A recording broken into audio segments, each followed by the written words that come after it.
ನಮಸ್ಕಾರ. ಸಾಮಾನ್ಯ ಜ್ಞಾನ ಟಾಪ್ 30 ಪ್ರಶ್ನೋತ್ತರ ಕಾರ್ಯಕ್ರಮಕ್ಕೆ ಸ್ವಾಗತ ಸುಸ್ವಾಗತ. ಈ ಒಂದು ಎಪಿಸೋಡನ್ನು ಸಂಪೂರ್ಣವಾಗಿ ನೋಡಿ. ಇಷ್ಟವಾದಲ್ಲಿ ಲೈಕ್ ಮಾಡಿ, ಶೇರ್ ಮಾಡಿ, ಕಮೆಂಟ್ ಮಾಡಿ. ಇಲ್ಲಿ ಕೊಟ್ಟಿರುವಂತಹ ಪ್ರತಿಯೊಂದು ಪ್ರಶ್ನೆಯೂ ಕೂಡ ಮುಂದೆ ಬರುವಂತಹ ಯಾವುದೇ ರೀತಿಯ ಸ್ಪರ್ಧಾತ್ಮಕ ಪರೀಕ್ಷೆಗಳು, FDA, SDA, KPSC, group C ಹುದ್ದೆಗಳು, ಶಿಕ್ಷಕರ ನೇಮಕಾತಿ, ಪೊಲೀಸ್ ನೇಮಕಾತಿಗೆ ಅತ್ಯುಪಯುಕ್ತವಾಗಿರುತ್ತೆ. ಇಲ್ಲಿ ಉತ್ತರಗಳನ್ನು ಸರಳ ವಿವರಣೆಗಳ ಜೊತೆಗೆ ನೀಡಲಾಗಿದೆ. All the best. ಅಪರ್ಯಾಪ್ತ ದ್ರವ ತೈಲಗಳನ್ನು ಅಪಕರ್ಷಕಗಳ ಬಳಕೆಯಿಂದ ಘನವಾಗಿಸುವುದು, ದ್ವಿಬಂಧಗಳನ್ನು ಹೋಗಲಾಡಿಸುವ ಮೂಲಕ. ಇದರ ಹೆಸರು ಹೈಡ್ರೋಜನೀಕರಣ ಅಥವಾ ಜಲಜನಕೀಕರಣ ಅಂತಲೂ ಕೂಡ ಕರಿತೀವಿ. ಇಲ್ಲಿ ಏನು ಮಾಡ್ತಾರಪ್ಪ ಅಂತ ಹೇಳಿದರೆ, ಅಪರ್ಯಾಪ್ತ ಹೈಡ್ರೋಕಾರ್ಬನ್ಗಳನ್ನು ಪರ್ಯಾಪ್ತ ಹೈಡ್ರೋಕಾರ್ಬನ್ಗಳಾಗಿ ಪರಿವರ್ತನೆ ಮಾಡ್ತಾರೆ. ಅಂದರೆ ಇರುವಂತಹ ದ್ವಿಬಂಧಗಳನ್ನು ತೆಗೆದು ಏಕಬಂಧಗಳನ್ನಾಗಿ ಮಾಡ್ತಾರೆ. ಇದು ನಾವು ಎಣ್ಣೆಗಳ ಹೈಡ್ರೋಜನೀಕರಣ ಅಂತೇಳಿ ಕರಿತೀವಿ. ಸ್ಪಷ್ಟವಾದ ಉದಾಹರಣೆ ಕೊಡಬೇಕು ಅಂತಂದರೆ, ಡಾಲ್ಡಾ ಪ್ರಕ್ರಿಯೆ ಈ ರೀತಿಯೇ ಮಾಡೋಂಥದ್ದು.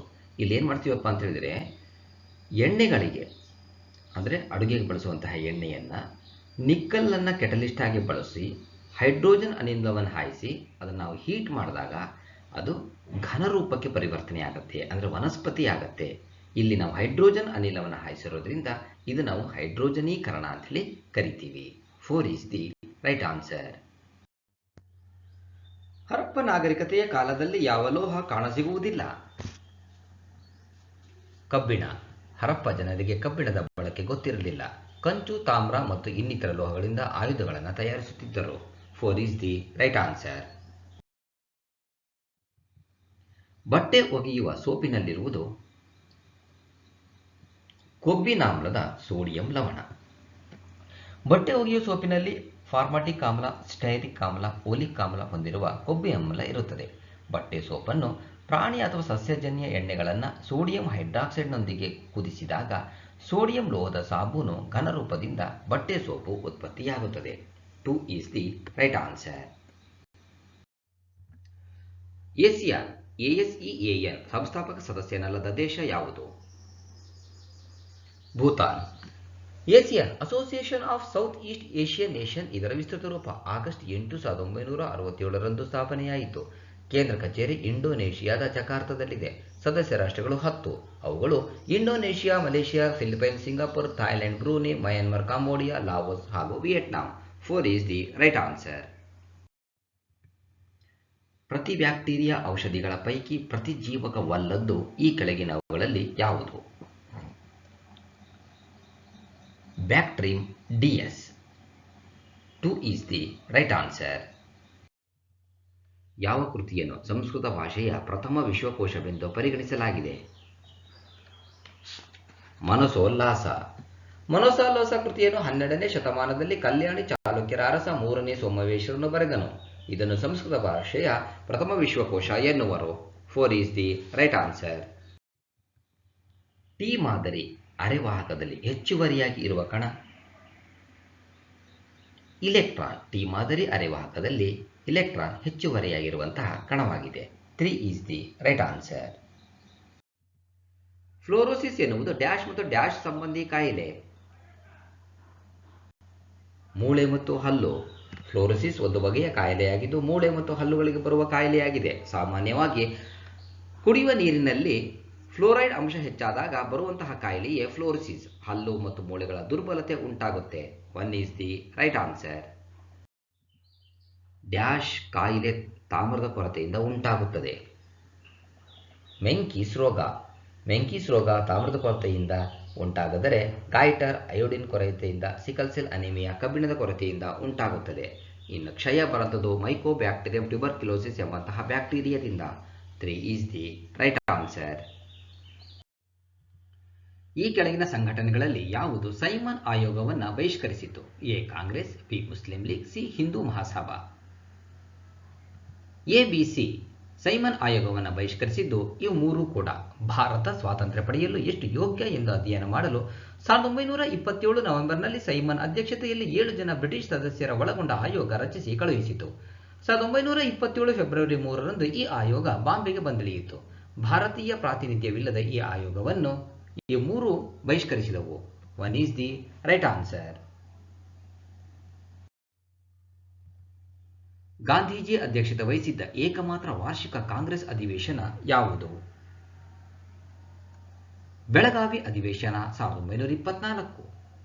1924 ಡಿಸೆಂಬರ್ 21ರಂದು ಸಮಾವೇಶಗೊಂಡ ಅಖಿಲ ಭಾರತ ಕಾಂಗ್ರೆಸ್ಸಿನ ಬೆಳಗಾವಿ ಅಧಿವೇಶನದ ಅಧ್ಯಕ್ಷತೆಯನ್ನ ಗಾಂಧೀಜಿ ವಹಿಸಿದ್ದರು. ಕರ್ನಾಟಕ ಪ್ರದೇಶ ಕಾಂಗ್ರೆಸ್ ಸಮಿತಿಯ ಸ್ಥಾಪಕರು ಹಾಗೂ ಅದರ ಪ್ರಥಮ ಅಧ್ಯಕ್ಷರು ಆದ ಗಂಗಾಧರ ರಾವ್ ದೇಶಪಾಂಡೆ ಈ ಅಧಿವೇಶನದ ರೂವಾರಿ. 2 ಈಸ್ ದಿ ರೈಟ್ ಆನ್ಸರ್. ನಿದ್ರಾ ರೋಗಕ್ಕೆ ವಾಹಕವಾಗಿರುವಂತಹದ್ದು ಯಾವುದು? ಓಡ್ಸಿ ನೊಣ. ನಿದ್ರಾ ರೋಗ ಇದಕ್ಕೆ ಕಾರಣವಾಗಿರುವಂತಹ ವಾಹಕ ಓಡ್ಸಿ ನೊಣ. 2 ಈಸ್ ದಿ ರೈಟ್ ಆನ್ಸರ್. ಜಾಗತಿಕ ಯೋಗ ದಿನವನ್ನು ಯಾವ ವರ್ಷದಿಂದ ಆಚರಿಸಲಾಗುತ್ತಿದೆ? 2015. ವಿಶ್ವಸಂಸ್ಥೆಯು ತನ್ನ ಸಾಮಾನ್ಯ ಸಭೆಯಲ್ಲಿ ಯೋಗ ಅಂತಾರಾಷ್ಟ್ರೀಯ ದಿನವನ್ನು ಸರ್ವಾನುಮತದಿಂದ ಘೋಷಿಸಿತು. ಜೂನ್ 21 ಉತ್ತರ ಗೋಳಾರ್ಧದಲ್ಲಿ ವರ್ಷದ ಉದ್ದ ದಿನವಾಗಿದೆ. ಹಾಗಾಗಿ ಇದನ್ನು ಅಂತಾರಾಷ್ಟ್ರೀಯ ಯೋಗ ದಿನವೆಂದು 2015ರಿಂದ ಪ್ರತಿ ವರ್ಷ ಆಚರಿಸಲಾಗುತ್ತಿದೆ. 4 ಈಸ್ ದಿ ರೈಟ್ ಆನ್ಸರ್. ಕಂಪ್ಯೂಟರ್ನಲ್ಲಿ ಎಂಪಿಜಿ ಎಂದು ಯಾವ ಕಡತಕ್ಕೆ ಹೇಳುತ್ತಾರೆ? Movie file. Moving pictures expert group, that is ಎಂಪಿಜಿಯ ವಿಸ್ತೃತ ರೂಪ. ಇದನ್ನು ವಿಡಿಯೋ ಮತ್ತು ಆಡಿಯೋ ಡೇಟಾಗಳ ಫೈಲ್ ವಿಸ್ತರಣೆಗಾಗಿ ಬಳಸುತ್ತಾರೆ. 1 ಈಸ್ ದಿ ರೈಟ್ ಆನ್ಸರ್. ಭಕ್ತಿ ಪಂಥದ ಮುಖ್ಯ ಸಂತರಗಳನ್ನು ಕಾಲಾನುಕ್ರಮಣಿಕೆಯಲ್ಲಿ ಜೋಡಿಸಿ. A Vallabhacharya, B Ramanuja, C Nimbarka, D Madhva. ಸರಿಯಾದ ಉತ್ತರ ಬಿ ಸಿ ಡಿ ಎ. ಅಂದರೆ ರಾಮಾನುಜಾಚಾರ್ಯರನ್ನು ಯತಿರಾಜ ಎಂದು ಕರೆಯಲಾಗಿದೆ. ಇವರು ವೇದಾಂತ ಸಾರ, ವೇದಾಂತ ಸಂಗ್ರಹ, ವೇದಾಂತ ಸೂತ್ರಗಳನ್ನು ಬರೆದಿದ್ದಾರೆ. ವಿಶಿಷ್ಟಾದ್ವೈತ ಸಿದ್ಧಾಂತದ ಪ್ರತಿಪಾದಕರು. ಕಾಲಾನುಕ್ರಮಣಿಕೆಯಲ್ಲಿ ಜೋಡಿಸಿದಾಗ ಮೊದಲು ಬರುವಂಥದ್ದು ರಾಮಾನುಜಾಚಾರ್ಯರು, ನಂತರ ನಿಂಬಾರಕ, ಆಮೇಲೆ ಮಧ್ವ, ಕೊನೆಯದಾಗಿ ವಲ್ಲಭಾಚಾರ್ಯರು. 1 ಈಸ್ ದಿ ರೈಟ್ ಆನ್ಸರ್. ಚಾಹಲ್ಗನಿ 40 ಟರ್ಕ್ ನೋಬಲ್ಗಳ ದಳಗಳು ರೂಪುಗೊಂಡಿದ್ದು ಇವರಿಂದ. ಇಲ್ತಮಷ್. ಇಲ್ತಮಷನು ಕುತುಬುದ್ದೀನ್ ಐಬಕ್ನ ಅಳಿಯನು. ಇವನು 1231ರಲ್ಲಿ ಕುತುಬ್ ಮಿನಾರನ್ನು ಪೂರ್ಣಗೊಳಿಸಿದನು ಮತ್ತು ಅರೇಬಿಕ್ ನಾಣ್ಯ ಪರಿಚಯಿಸಿದನು. 40 ಟರ್ಕ್ ನೋಬಲ್ಗಳ ದಳಗಳು ರೂಪುಗೊಂಡಿದ್ದು ಇವನಿಂದ. 4 ಈಸ್ ದಿ ರೈಟ್ ಆನ್ಸರ್. ಸಸ್ಯಕಾಯದ ವಾಯುವಿಕ ಭಾಗಗಳಿಂದ ನೀರು ಹೆಚ್ಚಿಗೆ ಆವಿಯಾಗುವ ಕ್ರಿಯೆ ಬಾಷ್ಪ ವಿಸರ್ಜನೆ. ಸಸ್ಯಗಳ ದೇಹದಿಂದ ಹೆಚ್ಚುವರಿ ನೀರು ಆವಿಯಾಗಿ ಹೋಗುತ್ತೆ. ಎಲೆಗಳ ಮುಖಾಂತರ ಆವಿಯಾಗಿ ಹೋಗೋದನ್ನೇ ನಾವೇನಂತ ಕರಿತೀವಿ? ಬಾಷ್ಪ ವಿಸರ್ಜನೆ ಅಂತೇಳಿ ಕರಿತೀವಿ. 2 ಈಸ್ ದಿ ರೈಟ್ ಆನ್ಸರ್. ಇದು ವಾತಾವರಣದಲ್ಲಿನ ಸಾರಜನಕವನ್ನು ಸ್ಥಿರೀಕರಿಸುವುದಿಲ್ಲ. ನೈಟ್ರೋಸೋಮನಸ್. ನಾಸ್ಟಾಕ್, ರೈಸೋಬಿಯಂ, ಅನಬಿನ ವಾತಾವರಣದಲ್ಲಿನ ಸಾರಜನಕವನ್ನು ಸ್ಥಿರೀಕರಿಸಿದರೆ ಇವುಗಳನ್ನು ನಾವು ನೈಟ್ರೋಜನ್ ಸ್ಥಿರೀಕರಣ ಅಂತೇಳಿ ಕರಿತೀವಿ. ಅಂದರೆ ಜೈವಿಕ ನೈಟ್ರೋಜನ್ ಸ್ಥಿರೀಕರಣ ಅಂತೇಳಿ ಅರ್ಥ. ಅಂದರೆ ವಾತಾವರಣದಲ್ಲಿ ನೈಟ್ರೋಜನನ್ನು ಸಾಮಾನ್ಯವಾಗಿ ಹೆಚ್ಚಿನ ಜೀವಿಗಳು ಸ್ವೀಕಾರ ಮಾಡಲಿಕ್ಕಾಗೋದಿಲ್ಲ, ಮನುಷ್ಯನನ್ನು ಸೇರಿಕೊಂಡು. ಹಾಗಾಗಿ ಇಂತಹ ಕೆಲವು ಜೀವಿಗಳು ನ್ಯಾಸ್ಟಾಕ್, ರೈಸೋಬಿಯಂ, ಅನಬಿನ, ನೀಲಿ ಹಸಿರು ಆಲ್ಗೆ ಸಸ್ಯಗಳು ಇವೇನು ಮಾಡ್ತಾವೆ ಅಂದರೆ ವಾತಾವರಣದ ನೈಟ್ರೋಜನನ್ನು ಮುಕ್ತವಾಗಿ ಹೀರ್ಕೊಳ್ಳುತ್ತೆ. ಈ ಒಂದು ಪ್ರಕ್ರಿಯೆಗೆ ನಾವು ಜೈವಿಕ ನೈಟ್ರೋಜನ್ ಸ್ಥಿರೀಕರಣ ಅಂತೇಳಿ ಕರಿತೀವಿ. ಅದೇ ನೈಟ್ರೋಸೋಮನಸ್ ಬ್ಯಾಕ್ಟೀರಿಯಾ ಈ ಕೆಲಸವನ್ನು ಮಾಡೋದಿಲ್ಲ. ಇದು ಮಣ್ಣಿನಲ್ಲಿರುವಂಥ ಒಂದು ಬ್ಯಾಕ್ಟೀರಿಯಾವಾಗಿದ್ದು ಇದನ್ನು ನಾವು ನೈಟ್ರೀಕರಣ ಬ್ಯಾಕ್ಟೀರಿಯಾ ಅಂತೇಳಿ ಕರಿತೀವಿ. 4 ಈಸ್ ದಿ ರೈಟ್ ಆನ್ಸರ್. ಅಕ್ಬರ್ನ ವಿರುದ್ಧ ಧೈರ್ಯವಾಗಿ ಹೋರಾಡಿದ ಪ್ರಖ್ಯಾತ ರಾಣಿ ಚಾಂದ್ ಬೀಬಿಯು ಯಾವ ರಾಜ್ಯಕ್ಕೆ ಸೇರಿದವಳು? ಅಹಮದ್ ನಗರ. 1595ರಲ್ಲಿ ಮೊಘಲರ ಸೇನಾನಿ ಅಬ್ದುಲ್ ರಹೀಂ ಮತ್ತು ಮುರಾದರು ಅಹಮದ್ ನಗರದ ಮೇಲೆ ದಾಳಿ ಮಾಡಿದರು. ವಿಧವೆ ಚಾಂದ್ ಬೀಬಿ ಅಹಮದ್ ನಗರವನ್ನು ರಕ್ಷಿಸಿದಳು. 1596ರಲ್ಲಿ ಮೊಘಲರು ಚಾಂದ್ ಬೀಬಿಯೊಡನೆ ಒಪ್ಪಂದ ಮಾಡಿ ಬಿಹಾರ್ ರಾಜ್ಯವನ್ನು ಪಡೆದುಕೊಂಡರು. 3 ಈಸ್ ದಿ ರೈಟ್ ಆನ್ಸರ್. ಸರಕುಗಳು ಮತ್ತು ಸೇವೆಗಳ ತೆರಿಗೆ ಜಿಎಸ್ಟಿ ಸಭೆಯ ಅಧ್ಯಕ್ಷರು ಯಾರು? ಹಣಕಾಸಿನ ಸಚಿವರು. ಏಕರೂಪದ ಸಾಮಾನ್ಯ ತೆರಿಗೆ ಅನಿಸುವ ಜಿಎಸ್ಟಿಯ 101ನೇ ತಿದ್ದುಪಡಿ ಕಾಯ್ದೆಯಲ್ಲಿ ಸಂಸತ್ತು ಮತ್ತು ರಾಜ್ಯ ಶಾಸನ ಸಭೆಗಳು ಅನುಮೋದಿಸಿವೆ. ಜಿಎಸ್ಟಿಯು ಜುಲೈ 1, 2017ರಿಂದ ಚಲಾವಣೆಯಲ್ಲಿದೆ. ಇದರ ಸಭೆಯ ಅಧ್ಯಕ್ಷರು ಹಣಕಾಸಿನ ಸಚಿವರು. 3 ಈಸ್ ದಿ ರೈಟ್ ಆನ್ಸರ್.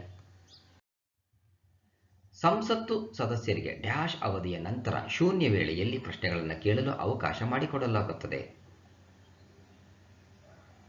ಪ್ರಶ್ನೋತ್ತರ ಅವಧಿ. ಸಂಸತ್ತು ಸದಸ್ಯರಿಗೆ ಪ್ರಶ್ನೋತ್ತರ ಅವಧಿಯ ನಂತರ ಶೂನ್ಯ ವೇಳೆಯಲ್ಲಿ ಪ್ರಶ್ನೆಗಳನ್ನು ಕೇಳಲು ಅವಕಾಶ ಮಾಡಿಕೊಡಲಾಗುತ್ತದೆ. 1 is the right answer.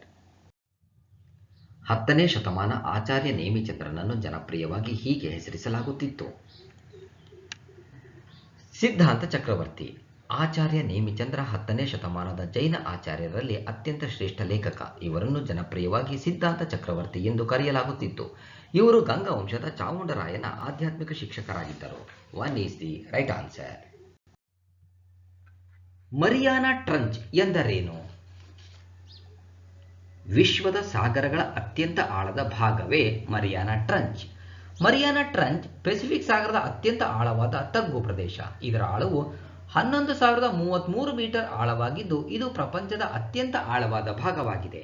4 is the right answer. Stanley ಜಲಾಶಯ ಯಾವ ನದಿಗೆ ಸಂಬಂಧಿಸಿದೆ? ಕಾವೇರಿ ನದಿ.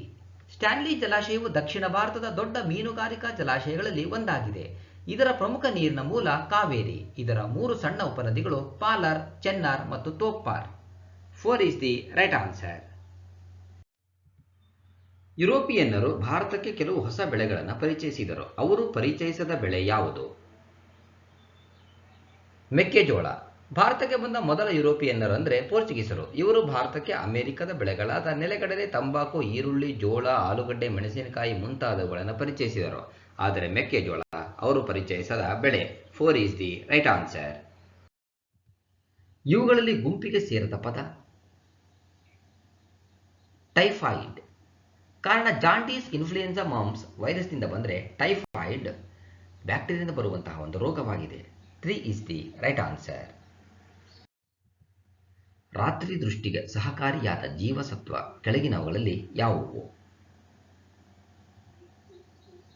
ಎ. Vitamin A. ಇದರ ವೈಜ್ಞಾನಿಕ ಹೆಸರು ಎಕ್ಸಿರೋಪ್ರೊಲೋಟಾನಾಲ್. ಇದು ರೋಗ ನಿರೋಧಕ ಶಕ್ತಿಯನ್ನು ಹೆಚ್ಚಿಸುತ್ತದೆ. ಇದರ ಕೊರತೆಯಿಂದ ಇರುಳು ಕುರುಡುತನ ಅಂದರೆ ಜಿರಾಫ್ಥಾಲ್ಮಿಯಾ ರೋಗ ಬರುತ್ತದೆ. 1 ಈಸ್ ದಿ ರೈಟ್ ಆನ್ಸರ್. ಇವುಗಳಲ್ಲಿ ಯಾವ ಇಂಧನವು ಕನಿಷ್ಠ ಪರಿಸರಾತ್ಮಕ ಮಾಲಿನ್ಯಕಾರಕ? ಹೈಡ್ರೋಜನ್. ಜಲಜನಕವು ಕನಿಷ್ಠ ಪರಿಸರಾತ್ಮಕ ಮಾಲಿನ್ಯಕಾರಕ. ಇದೊಂದು ದಹ್ಯ ವಸ್ತುವಾಗಿದ್ದು ವಿಶ್ವದಲ್ಲೇ ಅತಿ ಹೇರಳವಾಗಿ ದೊರೆಯುವ ಮೂಲ ವಸ್ತುವಾಗಿದೆ. ಇದನ್ನು ಭವಿಷ್ಯದ ಇಂಧನವೆಂದು ಕರೆಯುತ್ತಾರೆ. 3 ಈಸ್ ದಿ ರೈಟ್ ಆನ್ಸರ್. ವಿಶ್ವದ ಇತಿಹಾಸದಲ್ಲಿ ರಕ್ತ ಮತ್ತು ಉಕ್ಕಿನ ಮನುಷ್ಯ ಎಂದು ಖ್ಯಾತರಾಗಿದ್ದವರು ಯಾರು? Otto von Bismarck. Otto von Bismarck ಕಾಲಾವಧಿ 1815ರಿಂದ 98 ಅಂದರೆ 1898. ರಷ್ಯಾದಲ್ಲಿ ಜನಿಸಿದನು. 1826ರಲ್ಲಿ ರಷ್ಯಾದ ಮೊದಲನೇ ವಿಲಿಯಂನ ಪ್ರಧಾನಮಂತ್ರಿಯಾಗಿ ನಿಯುಕ್ತನಾದನು. ಕಾರ್ಯ ಸಾಧನೆಗಾಗಿ ಬಿಸ್ಮಾರ್ಕ್ ರಕ್ತ ಮತ್ತು ಕಬ್ಬಿಣದಂತಹ ಕಠಿಣ ಧೋರಣೆಯನ್ನು ಅನುಸರಿಸಿದನು. 1 ಈಸ್ ದಿ ರೈಟ್ ಆನ್ಸರ್. ಕೆಳಗಿನ ನದಿಗಳಲ್ಲಿ ಯಾವ ನದಿ ಮಾತ್ರ ಕರ್ನಾಟಕದಲ್ಲಿಯೇ ಉಗಮವಾಗಿ ರಾಜ್ಯದೊಳಗೆ ತನ್ನ ಇಡೀ ಜಲಾಶಯ ಅಥವಾ ಜಲಶೇಖರಣಾ ಪ್ರದೇಶವನ್ನು ಒಳಗೊಂಡಿರುವುದು? ಶರಾವತಿ. ಶರಾವತಿ ನದಿಯು ಶಿವಮೊಗ್ಗ ಜಿಲ್ಲೆಯ ಅಂಬುತೀರ್ಥದಲ್ಲಿ ಉಗಮಿಸುತ್ತದೆ. ಈ ನದಿಗೆ ಜೋಗ ಜಲಪಾತವು ಉಗಮವಾಗಿದ್ದು ಇದನ್ನು ರಾಜ, ರಾಣಿ, ರೋರೋರ್ ಮತ್ತು ರಾಕೆಟ್ ಎಂದು ಕರೆಯುತ್ತಾರೆ. 2 ಈಸ್ ದಿ ರೈಟ್ ಆನ್ಸರ್.